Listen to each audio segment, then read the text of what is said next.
at the beginning of the year. We're actually going to bring limits back.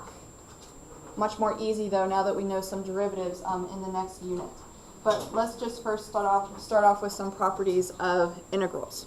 So let's say we have an integral which represents the area under the f of x graph in this case. Notice that the bounds are from a to a. So you're beginning and ending at the exact same spot on the graph. What do you think the area value is if you begin and end in the same spot? Are you able to shade anything and therefore figure out the area? No? So what do you think the area is? Yeah. 0. Big fat 0.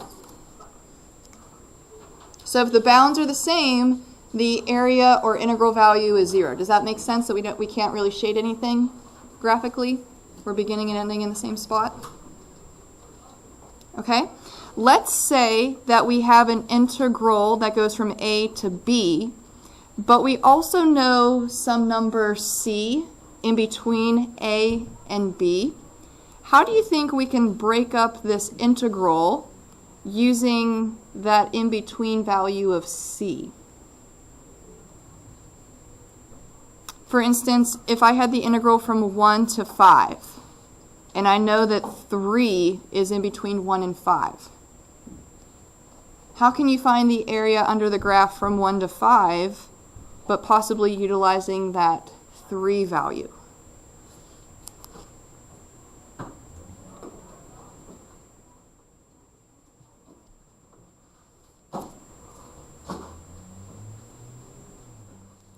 What if I found the area from 1 to 3? What would I also have to find if I want the total area from 1 to 5? If you can find the area from 1 to 3, you also need to figure out, 3 to 5? 3 to 5, and what do you do with those two separate areas? Oh. Add them together. Okay, so let's say we want to break up this entire integral. We'll go from a to c of the function, and we'll add c to b of the function. Okay, so instead of, this is going to be useful because instead of trying to figure out the area of a really big region, maybe we can break it up into smaller ones and just simply add them together. I hope that makes sense.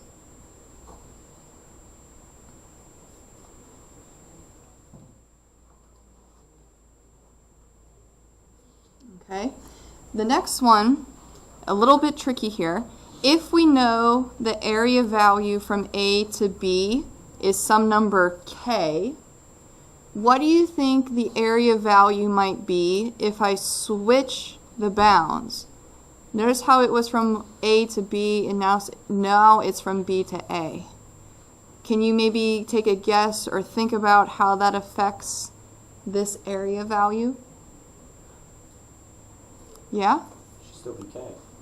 It'd still be k, but there's a slight change. It's negative. All right, so here's what's happening. I'll draw. You don't have to draw this, but I want you to think about it. Okay? Normally, we go from A to B. So you're starting at A and you're shading towards B. That's what it would look like, right? But if I switch the bounds, I start at B and shade towards A. Do you see how I go backwards? Okay, that's where the negative comes in. It's because you're measuring the area to the left instead of to the right. Thank you. All right. Let's see the next one. Given that B is less than A, let's see.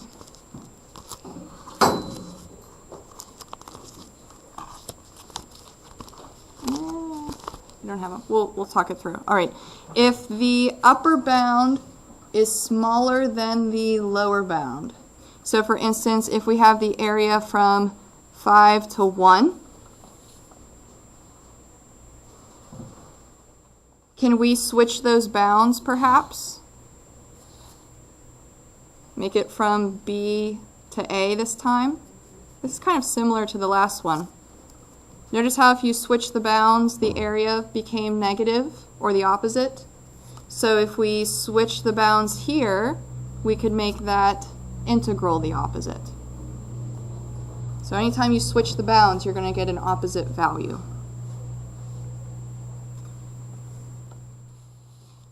All right. The next one, we kind of saw this yesterday. If k is a constant, we can keep that constant and simply find the integral value of the function. So mathematically, we can show that idea by kind of factoring out that constant and just simply finding the integral of the function.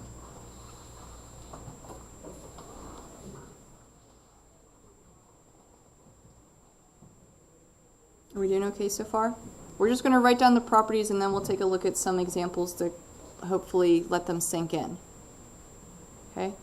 What if we're adding, subtracting two functions together within an integral?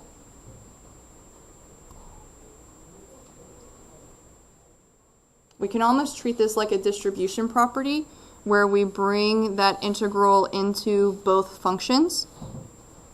So again, instead of finding the integral of something larger, like two functions being added together, maybe we can find the integral of each one individually and then add them together. Kind of working with one function at a time.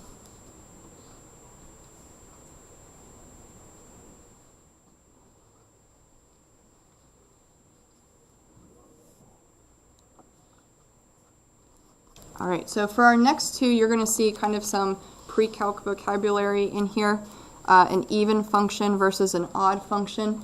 Can we think back as to what that vocabulary term means for a graph, if it's even versus odd? I give you a graph to help you kind of think about it. What do you think, Dan, maybe? An even function. Uh-huh. Go ahead. I heard it back there, but go ahead. I heard a word back there I liked, but if you want to keep going, go ahead. What's that? Schaefer can have it. Schaefer? Symmetric with what?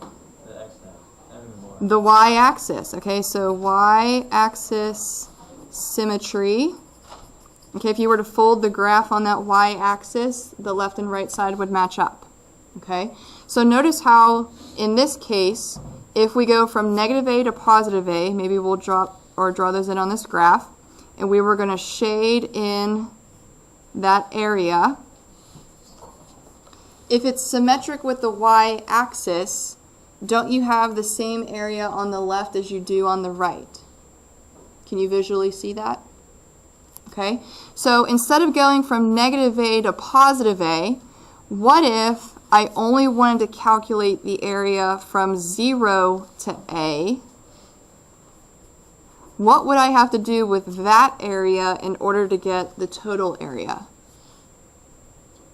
If I only figured out this part, what would I have to do to that to make sure I got the other value as well? Yeah. You got to double it, right? Because you have the same amount on each side. So if you only find one side, you got to double it to take into account the other. Okay, that's for even functions if you have that y-axis symmetry. What about odd function? This is a different type of symmetry. How can you manipulate this graph to get the same picture?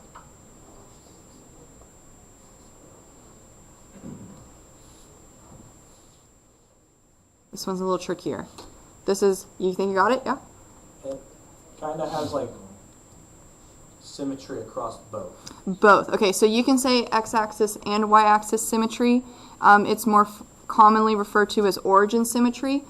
If you were to put your finger on the origin and keep it still, kind of like a thumbtack, and you rotated your paper 180 degrees upside down, the graph would look exactly the same. That's why it's called origin, because you're keeping the origin still. Okay, so origin symmetry, let's try to do the same thing. If we go from negative a to positive a, shading in all that area, what do you think our final area value would be? Yeah? 0. Why?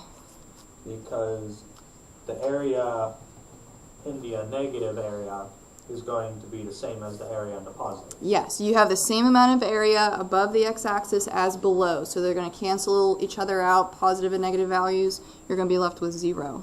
Okay? So if we can identify an even function versus an odd function, perhaps we can use some of those properties to help us out.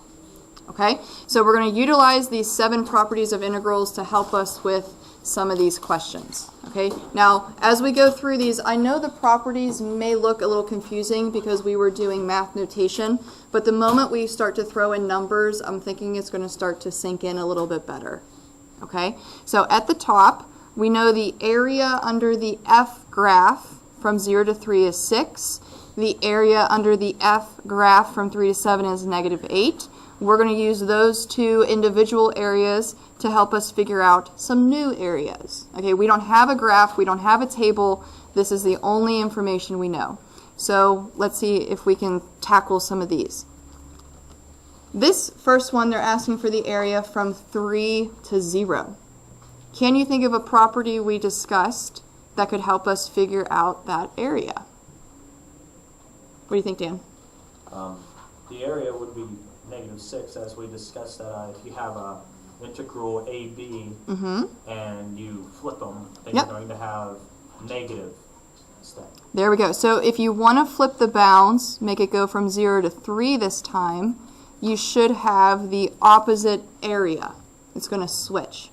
So we know that from the top would be 6, so as a result we would have -6. Okay? That's one of the properties from the top. If you switch the bounds, the area becomes the opposite value. All right, let's check out the one on the right. This one, we want to find the area from 0 to 7. How might we utilize the information at the top to help us find that total area? Yeah?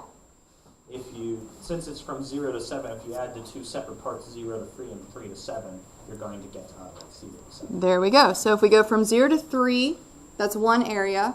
And then if we pick up right where we left off at 3 and go to 7, that's another area. So in total, we're going from 0 to 7. So that would be 6 plus -8, which would be -2.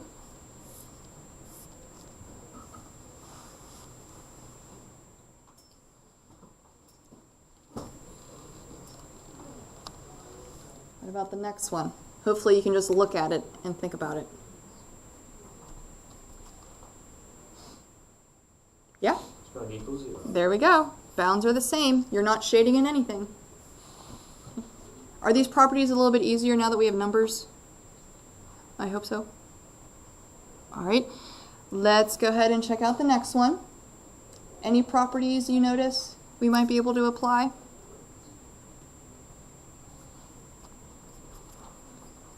There might be more than one. Sometimes that can happen. Do you see something? Yeah? It is the same as the first one. You just flip them and make it negative. Okay, so we're going to flip the bounds 3 to 7. That way it matches the information at the top. If we flip the bounds, we have to make the value opposite. Is there another property we can apply? Yeah? Pull out the 3. There we go. We're going to pull out the 3. It's a constant. Okay? So we essentially need -3 times the area from 3 to 7, which from the top we know is -8. So in the end we get 24.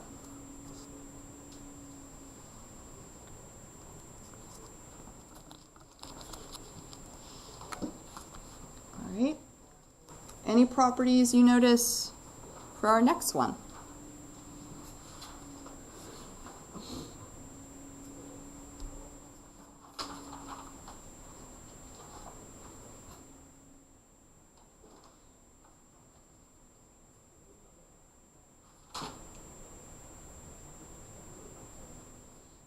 Let's see, the first thing I notice is we are adding 2 different things together, right? So what if we broke up the integral and we simply did the integral of 2 and then we added the integral of f? Almost like distributing in that integral symbol. Oh, I forgot the 3.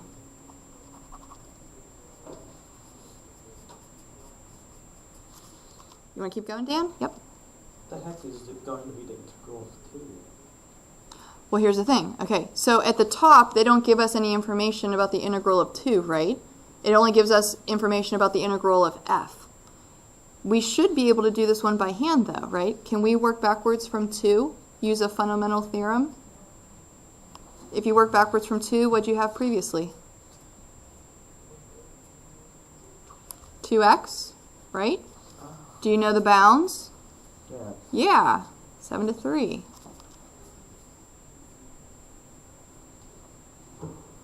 Okay, so sometimes you might actually have to use some calculus, like an antiderivative, whereas for other ones, you might be able to use the information at the top for those function ones. Over here, we have that constant of 3, so we should be able to remove that, or just keep it out front. And we really now just need to recognize or try to figure out what is the area of the f graph from 3 to 7. From the top, that's -8. Now we still have a little bit more figuring here because we have to apply that fundamental theorem, like top minus bottom. So if we plug in 7, we'll get 14, minus what we get when we plug in 3. And then we're going to have a minus 24 on the end from the 3 times -8.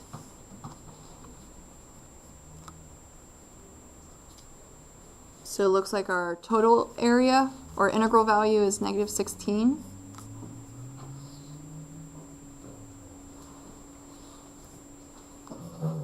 We doing okay? Should I take the silence as a yes? Yeah? Okay. What about the next one? -3 to +3, and they tell us f of x is an even function.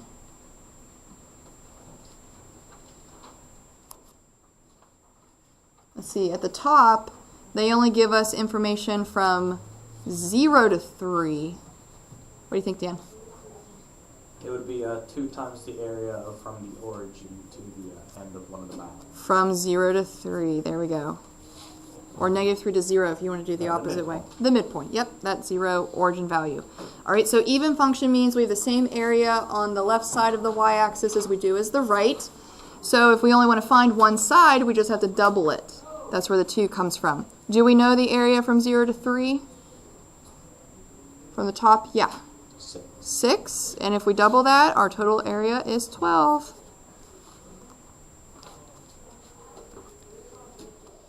All right, same type of question. This time they're telling us that f of x is an odd function.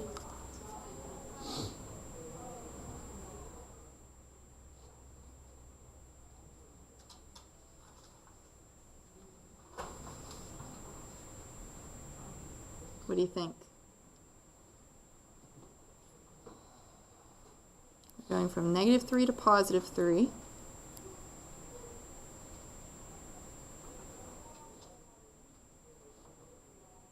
Odd function, you could flip it upside down and it would look exactly the same. Yeah? 0, there you go. You have the same amount of area up top as you do down below, so automatically 0. Okay? If we were to change this from -3 to 4, you would not be able to do that. Okay? Because you have to have the same distance on the left side and the right side, -3 to +3 in this case. All right? Are we okay to keep going? Am I going too fast? No? All right, let's try a few more. This time we have a graph to go off of. They don't really give us area information, so we might have to figure it out on our own. All right, so picture to the right is the graph of f. What is the value of the integral from 0 to 3? So they're asking us for the area under the f graph from 0 to 3. Did you find it? You can do the top minus bottom, but you're looking for the slope instead of the position. Mm-hmm. So at 3, that position, that slope would be 0 because it looks like a horizontal tangent. And at the, at 0. The slope here, Hold on. yeah. I know I'm done. I'm just Okay. having a. Okay. At the point of 3, Mm-hmm. the slope is -1. Yep. So you would do -1 minus whatever the slope is at point 0, which is the horizontal tangent at point 0 because it's a circle going. I think you might be getting just a little confused. Okay, they're telling us here that we want the area under the f graph. Yeah. This is the f graph, right? Yeah. So we just want to figure out what that is. What that is. Okay, they're not asking us about derivatives or slopes just yet. Okay, so I just erased it. But if you were to shade in the area from 0 to 3, that's what we're trying to calculate. Now it's a weird looking area shape, so we might have to kind of like section it off into easy pieces and eventually add all those together. So let's try to form geometric shapes. That way we can use some area formulas to help us there. So perhaps what we can do is maybe we'll make a rectangle here, we have a triangle here, and we have a quarter of a circle there. All right, so let's just refresh our memory on these different types of area formulas. What's the area of a rectangle?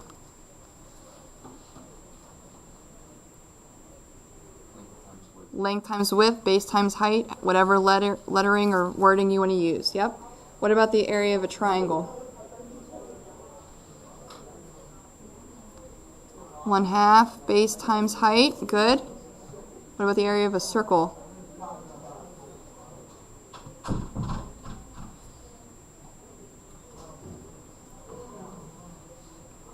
Pi r squared.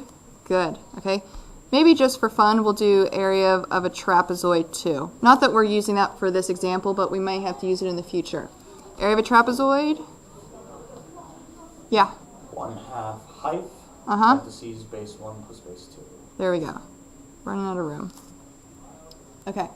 So if we look at the area from 0 to 3, we have a rectangle area we need to find, a triangle rectangle, and then a quarter of a circle. Let's maybe tackle the quarter of a circle first. So the area formula for a circle is pi r squared, but we want a quarter of that. So we're going to multiply it by 1/4. What's the radius of that circle? If you could find the center and go out to an edge.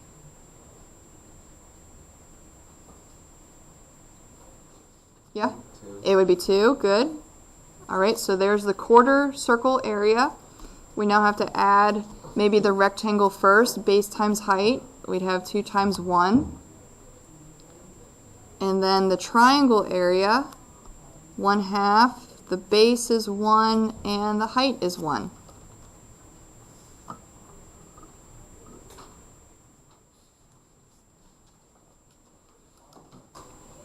All right, so we have a quarter times 4, which would just cancel each other out.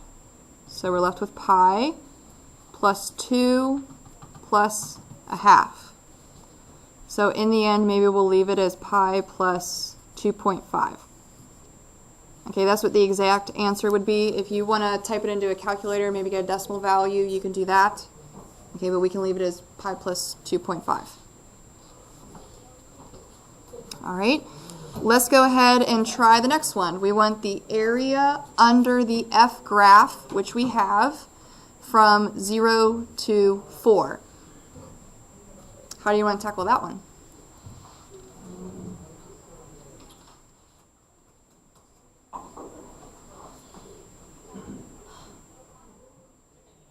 So if we shade it, we want all of this area we basically just found, but then that little chunk at the end. There's lots of things you could do. Yeah? The quarter circle plus the rectangle. How'd you know that? That's good. The 2 triangles cancel out. There we go. So notice how this negative triangle down below would cancel out with that positive triangle we had before. Okay? So we could just figure out the quarter circle and the rectangle. Okay? Something else you could do, we already know the area from 0 to 3, right? We would just have to we would just have to subtract this area because it's negative, right? So that's another way you could go about it, but maybe we'll go ahead and solve those individual areas again. So we need the quarter circle plus the rectangle. So I think we're going to be left with pi plus 2.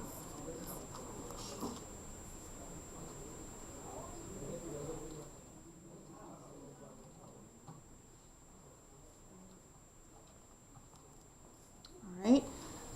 What about the next one? We want the area from -3 to +3. So if you want to shade it in, go ahead. How do you want to find that area?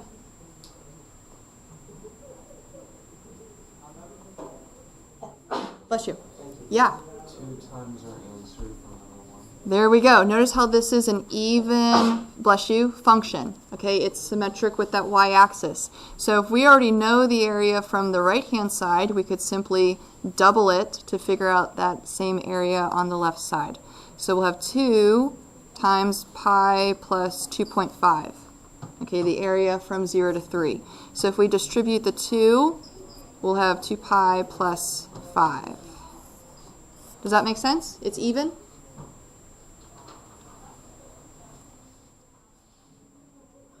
All right, let's go ahead and try to tackle some of these on the bottom. If capital F of 0 is 5, what is the value of capital F of 3, where F is the antiderivative of f of x? We're stepping it up here. Okay, so to kind of guide you with this one, do you notice how 0 and 3 are x values? Okay, so what those are representing are the values on the f graph, okay, x values. Those are basically your bounds. So what we're going to do is we're going to go ahead and write an integral from 0 to 3. We were given the graph of f of x, correct? So we're going to put f of x as the function, just like all the other ones we were doing.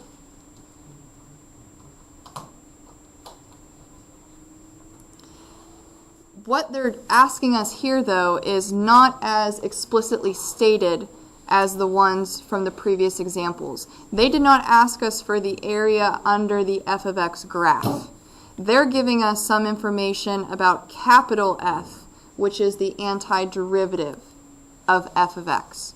So if you were to work backwards from f of x, the antiderivative would be capital F of x. We don't need the plus c because we know the bounds, and we'll just throw in a bracket with the bounds. Can we perform the top minus bottom?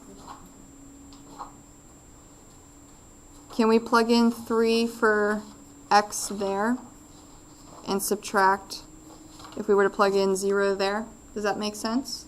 Fundamental theorem? Okay. Do we know this integral value from before? Do we know the area under the f graph from 0 to 3? Did we already do that? Wasn't that the pi plus 2.5 at the top? We'll put that over here. So let's read this again. If f of 0 is 5, what is the value of f of capital F of 3? So we're trying to figure this spot out. Let's go ahead and plug in the 5 for that capital F of 0. Can we solve for capital F of 3 now? Yeah, we just got to add the 5 over, right? So we'll get pi plus 7.5. This one's a little trickier because it's actually asking you to do 2 things. One, you have to figure out the area under the f graph, which we already did, which helped us. But it's also asking you to utilize an antiderivative, which means working backwards and therefore doing top minus bottom because you know the bounds. All right? Do you guys think you can try the next one? It's a very similar problem, okay, just with different values.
All right, let's check it out. What were the bounds for your integral?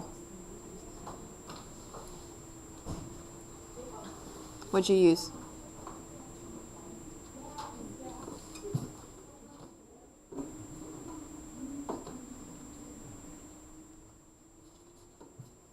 Did we do -2 to +2? Okay. If you work backwards from f, they're telling you the antiderivative is capital F. We don't need the plus c because we know the bounds, so we'll throw in the bracket. How was your setup? Good? Okay. On this side, let's go ahead and use that fundamental theorem, top minus bottom. We'd have capital F of 2 minus capital F of -2. On this side, we need the area under the F graph from -2 to +2.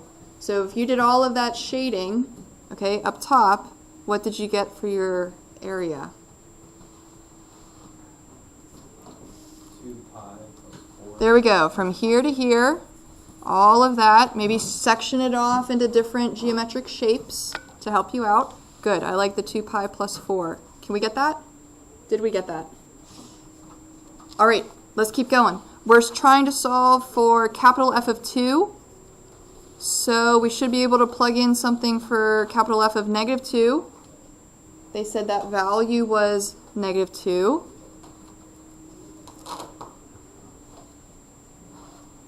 So let's see, that's going to be +2 on the end if we're subtracting a negative. So if we move that 2 to the other side, we get 2 pi plus 2 for your capital F of 2 value. How'd you do? Good? Perfect. All right, so this was a really quick section, okay? Properties of integrals. I'm hoping that the number examples made more sense than writing down the whole mathematical definitions of them, okay? Tomorrow, we're going to have another free response day. I think we only have 3 of them to go over. You guys were doing really well with that yesterday. I was really impressed. Are we starting to feel a little bit more comfortable with the free responses on those days? In my opinion, okay, the free responses kind of make or break everything on the AP test. And that's why we're starting to do a lot more of them. Okay, that way we can get used to them and comfortable with them. So tomorrow's another free response day. So we're going to aim for our partner quiz on Monday. I know yesterday I said Tuesday, but this section was fairly quick. Okay, so partner quiz Monday.